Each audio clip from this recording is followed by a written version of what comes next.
মরিচগুলো কোনোদিন হয়তো ছিল টকটকে লাল, তবে এখন তা পোকায় খাওয়া বিবর্ণ। দেখেই বোঝা যায় খাবারের অনুপযোগী। পরিত্যক্ত এসব মরিচ দিয়েই তৈরি হচ্ছে গুঁড়ো মশলা।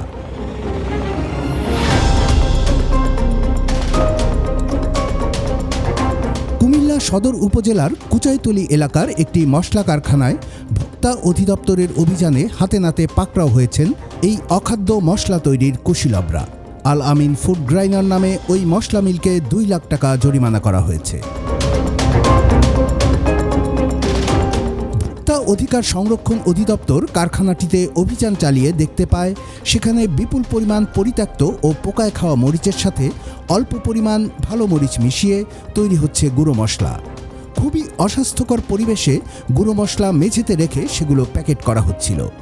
ভোক্তা অধিকার সংরক্ষণ 2009 আইন অনুযায়ী কারখানার মালিক বাহার মিয়াকে 2 লাখ টাকা জরিমানা করা হয়। নিজেরা উপস্থিত থেকে সব মরিচ ও মশলাও বিনষ্ট করেন জেলা নিরাপদ খাদ্য ও ভোক্তা অধিকার সংরক্ষণ অধিদপ্তরের কর্মকর্তারা। কুমিল্লার কাগজ নিউজ ডেস্ক।